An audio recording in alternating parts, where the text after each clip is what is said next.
everybody. We're going to go ahead and just dive straight in here to an interview. And right now, as you can see, I have so many guests here on the desk with us to kind of get to know them a little bit more. But more specifically, the East Texas Sacred Harp Convention is returning for its 171st edition this weekend in Henderson. That's so many editions, by the way, guys. Enthusiasts of the classic Christian a cappella tradition are invited to the Henderson Civic Center to celebrate its history and kind of hear a little bit more from the modern day singers. So joining us right now are a few guests and get to know them a little bit. So if you don't mind, introduce yourself to everybody and tell us, what your title is. My name is Robert Vaughn. I'm the Vice President of the Singing Convention. Awesome. I'm Joan Smith. I help out with the convention, and I'm connected to the Russ County Historical Commission. Nice. And then what's your connection? My name is Hardy Davis, and I sing bass. Awesome. So we get to know them a little bit today about so many things. Let's talk about this weekend's event because many in our audience are going to need kind of an introduction about this event in general. What is sacred harp singing? If you don't mind starting us off, Robert. Okay, I brought a book.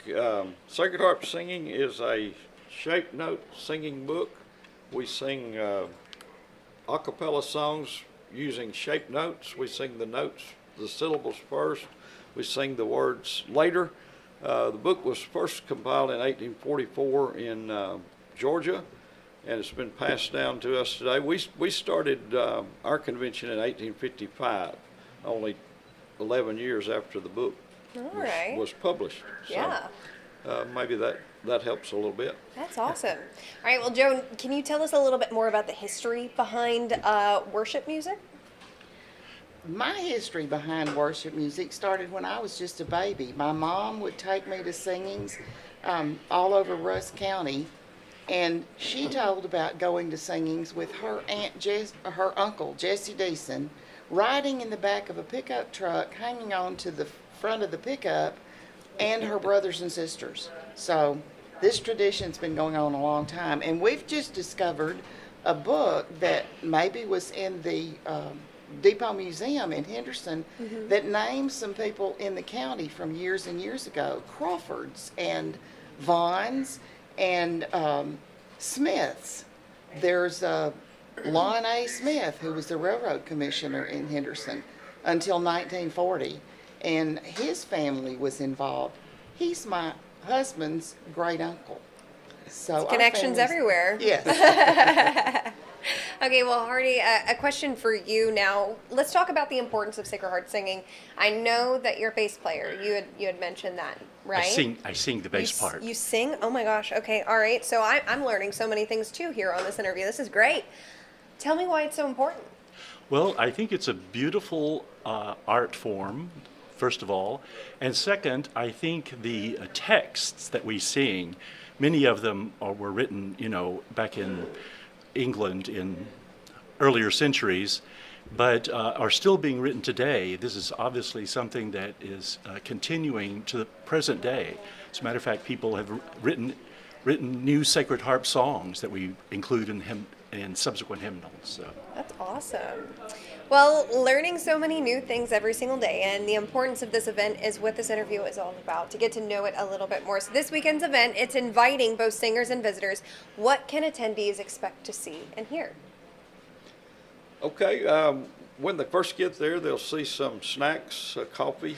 If they come early, we start at 9:30 on Saturday morning, so that's an enjoyable part, mainly for people that are traveling, but first thing they'll hear is the president announcing the start of the singing. He'll lead a song, usually a pretty old common song, and people will be arranged in a square according to the parts they sing, and we'll start singing the notes. So we sing the syllables of the notes, fa, la, so, and then we'll finish that, we'll sing the words, and a lot of them will be old hymns that people know. Amazing Grace, How Sweet the Sound, Brethren, We Have Met to Worship, and some of them will be songs people have never heard before.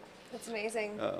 So if you like to sing, you like to hear singing, it's a good place to come, good place for families. They are Christian hymns, a few patriotic hymns thrown in there along the way. America, we usually sing that over the weekend. My country, 'tis of thee, that America. Of course. Well, will we be seeing notable Sacred Harp singers and historians in attendance? We Yeah. usually have people from 15 to 20 states that come from all over the place. We've had somebody come from England to sing.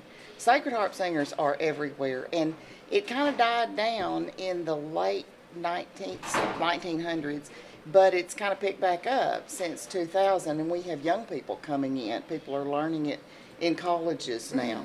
Yeah. It used to, it was in churches. The church would not have Sunday preaching. They'd have the singing. And in Lon A. Smith's time, it started on Friday, Saturday, and Sunday. They came and sang for that long. And in the church, the congregation would be where the sopranos sit, the tenors. The right-hand side of the pulpit would be where the high notes are, the trebles. The left-hand side would be where Hardy's sitting, the basses, and then in front of the pulpit were the chairs set out for the altos. So 4-part harmony, and you get to participate. It's like putting a puzzle together. That's awesome. A lot of fun. All right, well, Hardy, a question for you now. Let's talk about keeping this tradition alive, because you've been a part of it for such a long time, too. And so you've gotten to kind of see that tradition continue. What is something that drives you to keep this tradition alive yourself? Well, I'm probably the youngest person, not by age, but by experience with Sacred Harp, because I didn't start singing until I was out of college. And I was invited to one of these annual singings down near Austin and went, and it was just such a moving experience. It's different than a lot of music because it's not a performance, it's for the people who are singing to sing to the other people that are singing. There's relatively few people who are not singing who are listening to it. So that's a little bit different than other kinds of music where people go and listen. Of course. All right, well, we need to know details about this weekend. So what do we need to know? Date, time, location? What do we need to know about registration as well? Okay. It's at the Henderson Civic Center, which is at 1500 Lake Forest Parkway, just off of Highway 64. So if you're coming from Tyler, you're coming right in by it. We'll start at 9:30 on Saturday. We sing until noon. We have a lunch provided at noon.